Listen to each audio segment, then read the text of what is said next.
Well, hi there. This is Caleb Jones, and this is Alpha Male 2.0, freedom-focused lifestyle design for men. And I apologize in advance for the audio quality of this particular podcast. I'm doing this as I'm on the road traveling, but whatever, doesn't matter. I don't really focus on the concept of mentors and mentorship as much as a lot of other content providers do. I know guys like, who'd be an example, like Tai Lopez. These guys are really into find a mentor and get some mentors and mentors, and you need a mentor. And there are men that I have known in my life that I have emulated, at least bits and pieces of them.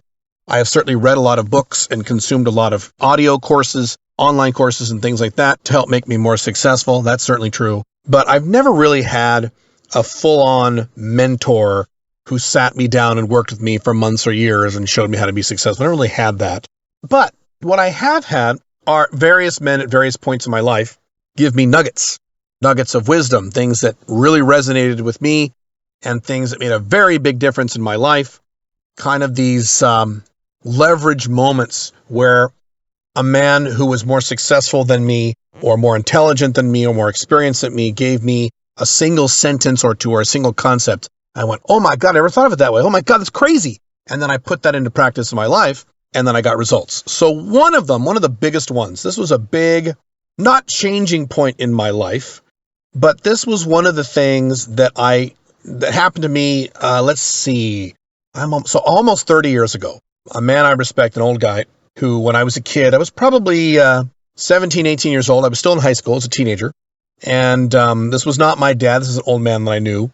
And he said something that to this day, actually about 30 years ago, about 30 years exactly, 30 years ago, I still reflect on, I still remind myself of it. It has helped me in my 20s, 30s, and 40s. I'm sure it'll help me in my 50s and 60s.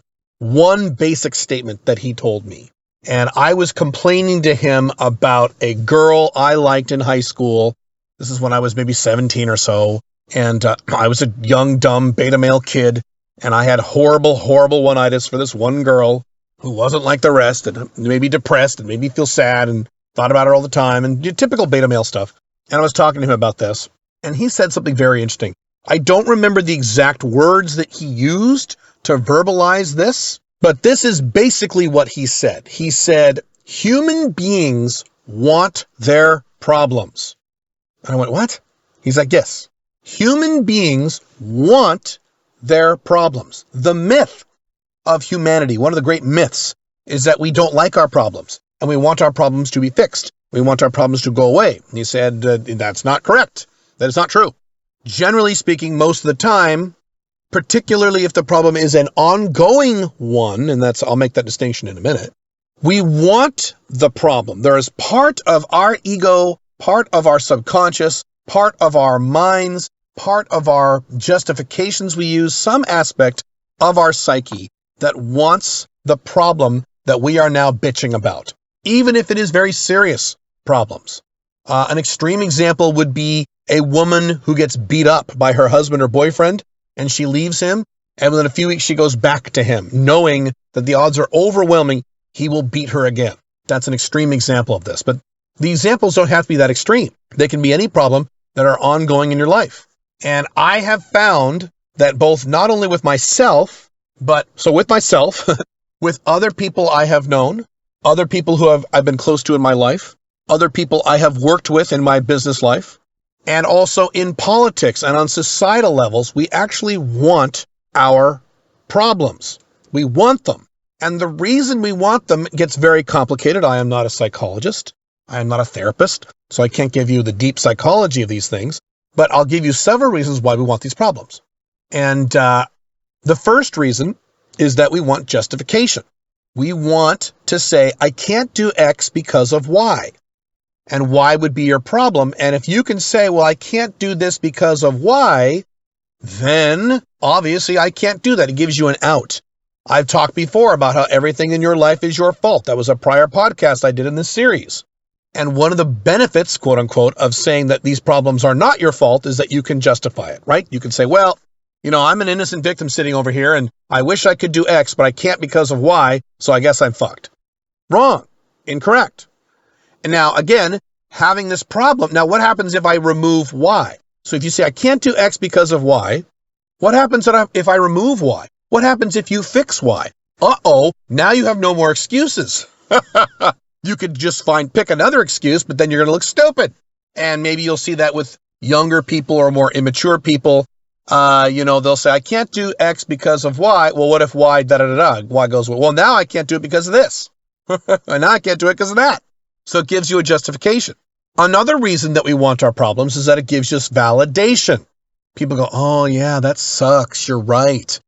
Or at least we feel that people do that. We have this feeling that people will take our side if we can point at this awful, terrible problem and say, oh, woe is me. Look at this problem I have. I can't lose weight, or I can't get laid, or I can't make any money. I'm just not good at business skills, or I had a bad childhood, or I can't quit this alcohol, or I can't quit these drugs, or whatever the fucking problem is. And I am reasonably sure that if you're listening to this podcast right now, you probably have one of those or something closely related to something I just said, some aspect of your life that you have that has been a recurring problem over and over and over again for more than 3, 4, 5, 6 months that you are probably justifying, at least on a subconscious level.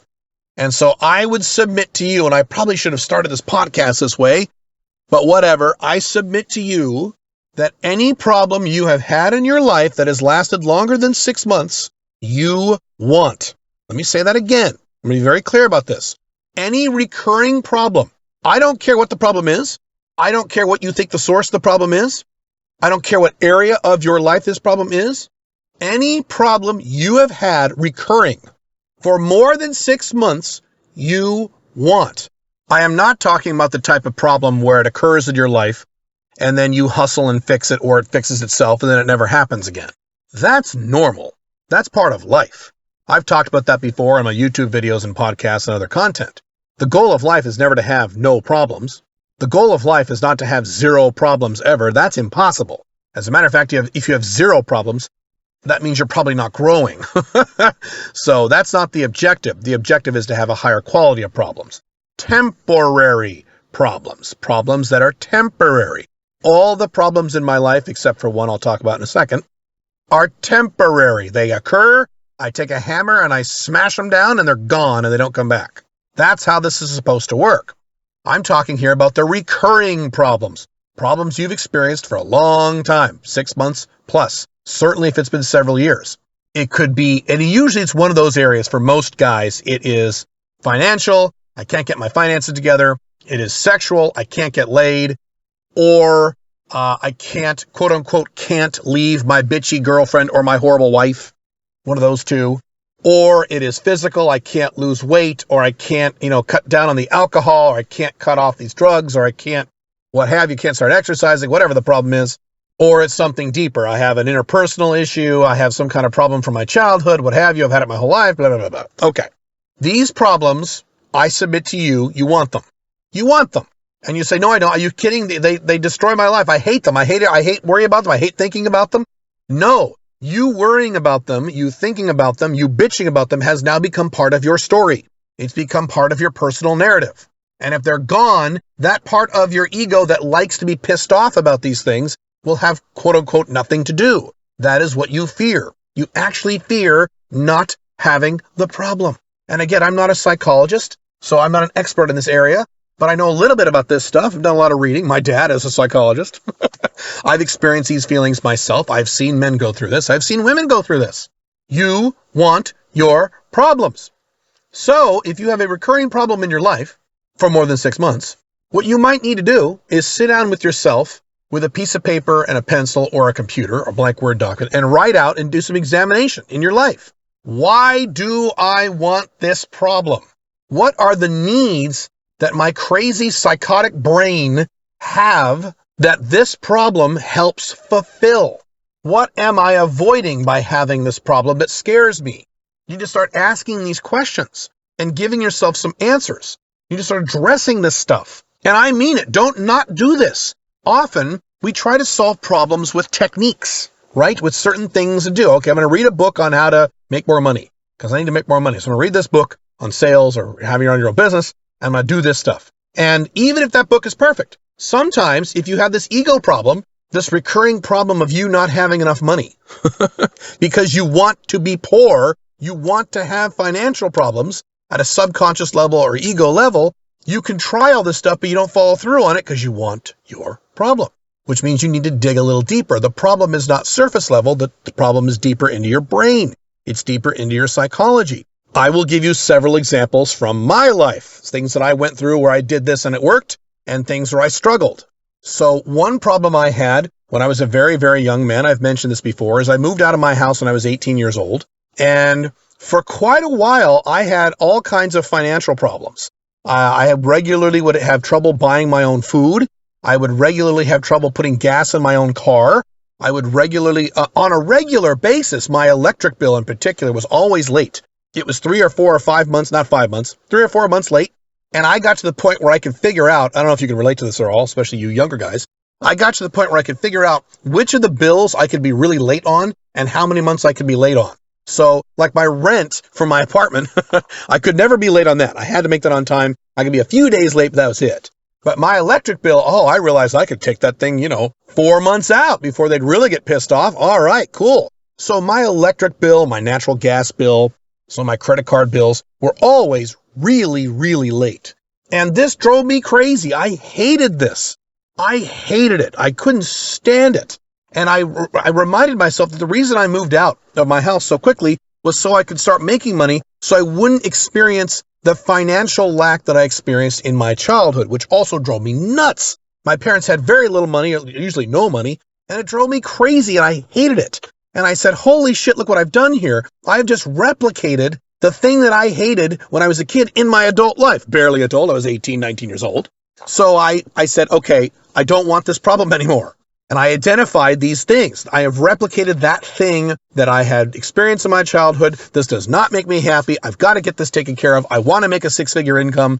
That's when I set a goal to make a 6-figure income by age 28. I actually hit it a year early by age 27, and I started busting my ass.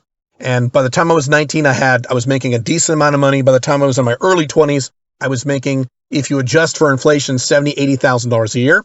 And even then, however, I was still running into the problems of me not getting my bills paid on time. I'd blow my money on stupid shit. And I had to reevaluate it again at a psychological level. Why do I want this? Oh, okay, this is why. These are the needs it has. And I had to identify those. And, by the time I was maybe 30, I fixed all those problems. I was making a 6-figure income, but I still had a lot of financial problems. So it took me a while, even though I was making a high income and living a good life. I drove a nice car, lived in a nice house and blah, blah, blah. I still had a lot of money management problems for a long time. It's because at some level, I wanted these problems. I wanted to bitch about it. I wanted to identify with it through my childhood and so on. Now, eventually I fixed those problems. Thank God. My financial life is perfect today. It's great. But it took me a while because I had to identify why I wanted that problem. Now, here's another problem that I'm still wrestling with. I mentioned earlier, I have no recurring problems in my life at all, which is nice. I don't, except for how much I weigh. My body fat is still a little too high. Now, I have lost a lot of weight. I've lost around, let's see. My weight fluctuates, so it's hard to say. I think I'm down a net of 40 pounds from when I started.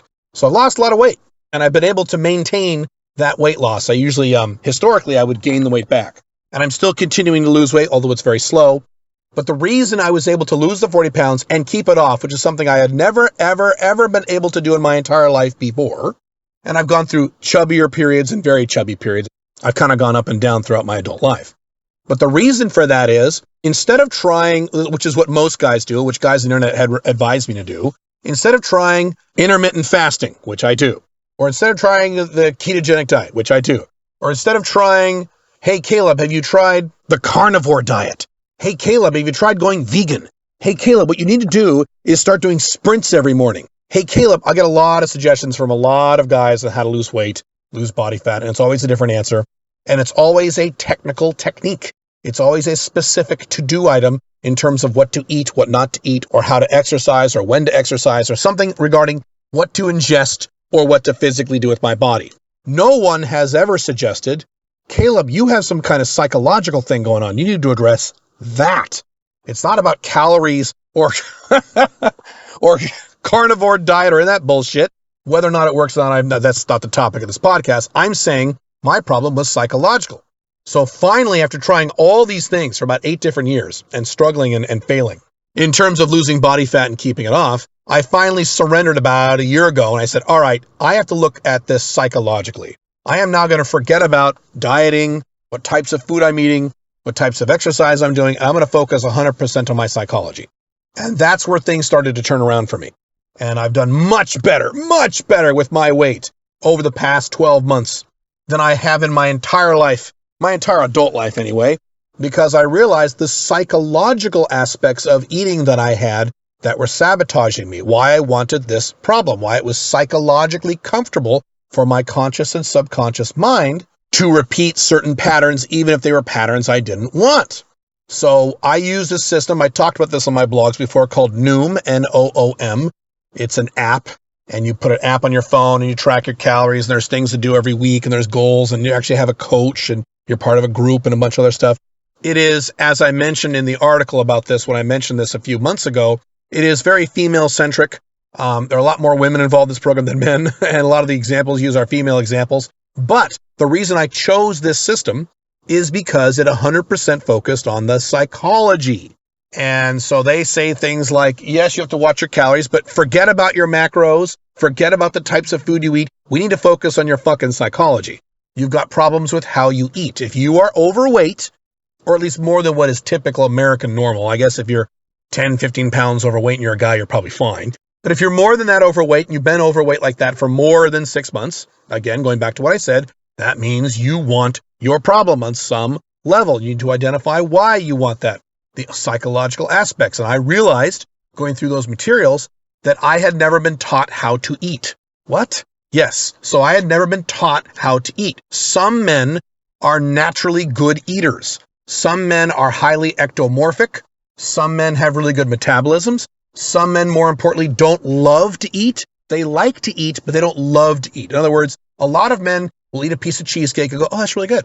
And then there are guys like me who will eat a piece of cheesecake and go, oh my God, oh, that's so fucking, oh, that's so fucking good.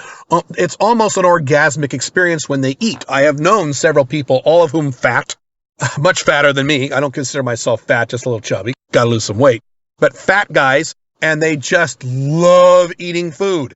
That's me. I love eating food. And then there are guys who like eating food. It's fine.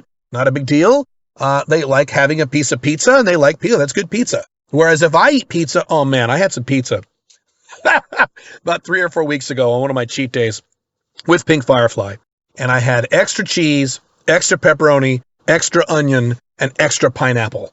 Fuck, that was good shit. And I'm telling you, as I ate that pizza, and Pink Firefly can vouch for this, anyone who has watched me eat can vouch for this. I go, oh my fucking God, this is so good. It was such a wonderful experience.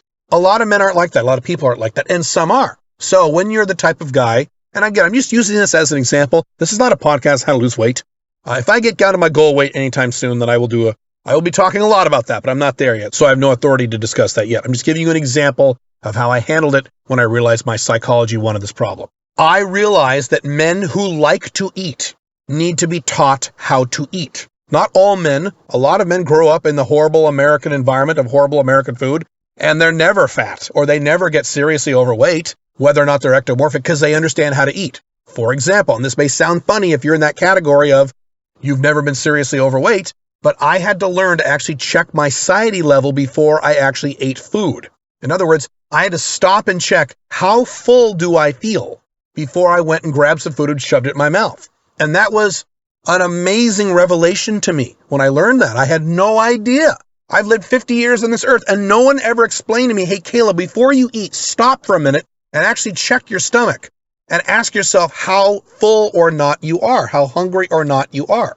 And through the Noom system, there's a 7-point scale, a 7-level scale of anywhere from you're starving to an irrational level all the way up to level 7, where you are so full, you have like a food hangover, like the day after Thanksgiving. And the objective that they recommend is on that scale, you are from a 1 to 7, you are at a 3 or a 4, meaning you're completely neutral or you're satisfied. You're not hungry, you're not full, you're satisfied. They talk about you should stick there throughout most of the day. So in other words, I have had to train myself, and I'm pretty good at this now, and I've never been good at this my whole life. This is something new for me. Train myself to, whenever my hand reaches for some food, Or whenever I get up and say, hey, I want some chocolate, or hey, I want a cookie, or hey, I want to eat an egg salad sandwich. Whatever it is, it doesn't even matter what the food is. I want some soup, even if it's healthy. I want a salad, doesn't matter. I say, hey, I think I want to eat something. Stop. I know it's a habit I've ingrained in myself. I stop and say, wait a second, what is my satiety level? And I don't proceed until I get a number. And often I'll say, oh, I'm not hungry, I'm fine. And I'll sit right back down and keep working. It's great. I never had that skill. Never learned how to do that. This is all psychological. I could go on and on about the psychological aspects of this, but I don't want to get sidetracked into a completely different topic. The point is that when I had a recurring problem in my life, and I identified it as a recurring problem, I stopped with the technical shit and focused on the psychology. Why do I want this problem? Why do I want to be overweight? And immediately my brain said, just like your brain said, I'm sure a few minutes ago, I don't want to be fucking overweight. I want to be ripped. But no, I had to dig in there. Here's another aspect I found. In terms of why I wanted this, I follow the Alpha Male 2.0 lifestyle. A core tenet of that lifestyle is unlimited freedom. Freedom to do whatever I want. I should be able to do literally whenever I want, with whomever I want, without having to check with anyone. I've said that many, many, many times. And so when I asked myself, why do I want to be overweight?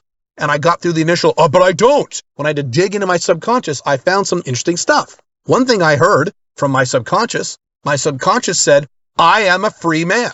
Freedom is the core of my life. It is the number one greatest value of my life. All true. Therefore, my subconscious said, I should be allowed to eat literally whatever I want, whenever I want. I went, aha, there's the conflict. There we go. So there is a part of the identification as to why I quote unquote, to be overweight. I am an Alpha Male 2.0. I have unlimited freedom. I am an example of freedom for other men. Therefore, if I want to eat an apple fritter, if I want to eat a fucking Cinnabon, if I want to eat fucking Taco Bell, I should be able to eat that shit whenever the fuck I want because I follow unlimited freedom. Aha. So I had to rewire, and I'm still not 100% there as of this recording. I'm still not 100% there with this, but I'm much further down the road on this in the last 12 months than I ever have been in my life. I had to rewire that to say, the only way I can experience true freedom is if I am very physically fit, if I am an athlete. Not just lose 10 pounds or lose 20 pounds, which was my objective earlier. My objective now, my long-term objective, is to be an athlete. One of my affirmations I say every morning is, I am an athlete. Doesn't make any sense right now, and look in the mirror right now. I don't look bad, but I don't look like an athlete. Not yet. Not yet. It's coming. So, that's my example. I'm sure you have your own examples. I'm sure there are aspects to the problems that you have that you want. So I'm going to repeat this. You want that recurring problem. Now, what if, God forbid, you have more than one? Let's address that really quick. What if, because I know some of you guys do, you say something like, well, wait a minute, money, women, health, dude, all three are my problems. I've spoken to a few guys like this. I have no money. I'm fucking poor. I haven't had sex in 2 years. And I have all these health problems. Let's say you have several recurring problems. What do you do? Where do you start? I've talked about this before. You follow the rule of two. You should never try to fix or work on more than any one life area, more than one or two at a time. That's in terms of projects, in terms of big goals, in terms of new habits, and certainly if you're trying to fix a recurring problem, because that's kind of a tall order. So what you should do is write down your recurring problems. Hopefully you don't have too many. 1, 2, or 3. Well, if you have more than one, it's 2 or 3, I would assume. Probably not more than 3. And you prioritize them. What is the one problem that I can fix out of the 3 that I have that would make the greatest positive effect on the other 2? Whatever that is. You might decide it's your woman life. Great. You might decide it's your physical fitness life. Fine. You might decide if it's your financial life, getting your finances in order, getting your income up, getting your Alpha 2.0 business started. Whatever that is. Don't care. Identify that. Forget about the other 2 for the moment and psychologically dig into that first one. Why? Why do I want this problem? This one problem. Don't worry about the other ones right now. One at a time. Just like starting your Alpha 2.0 businesses. You should have 2 to 4 small location independent businesses that added up, give you an income of at least $75,000 a year, location independent, but I would never say to you, start 3 companies at once. I certainly didn't. I would never want you to do that. One at a time. Same thing here. So if you have more than one problem, recurring problem, that is your fault. Let's go back to that. It's your fault. And you want it, you need to dig into it psychologically and ask, why do I want this? And that's literally what you should do, by the way. Sit down with a blank document, Write out your problem at the top of the page. I've done this. Write out the problem at the top of the page. Be very specific with the problem. Not like I'm unhappy. No. Be very specific. I am 40 pounds overweight. Or I make $22,000 a year and I'm in my 40s. Or whatever the problem is. I haven't had sex in 3 years. Or I can only have sex with ugly girls. I don't know what it is. Write it out, specific as you can. Then the next line, say, why do I want this? And then just shut up and listen to your subconscious. Listen to what your brain says. Now, initially, it's going to say, but I don't want it.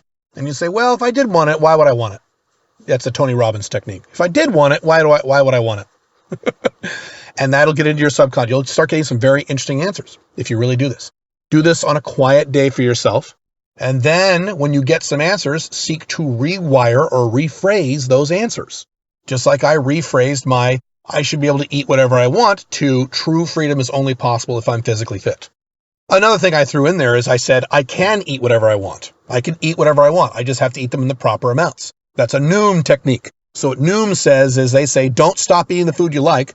If you like donuts, have donuts every day. But have a donut. Have a donut and a half, 300 calories, 400 calories, and the rest eat correctly and keep within your caloric deficit. And you can also, if you want a cheat day, that's fine too. They don't actually like cheat days, and I've tried to avoid them. But anyway, you get my point. This is all a fixable thing. Just realize that you want your recurring problems and that you have the power to fix your recurring problems because, as I've said on prior podcasts, everything in your life is your fault. If you need more help with this stuff, if you'd like to work with me personally, join smic.com. We have over 80 audio trainings there, both women and business, and you can work with me personally. It's my monthly membership coaching program. It's awesome. Join smic.com. I will see you very soon. I hope this helps. Please take this material seriously. You deserve to be happy. See you soon. Bye.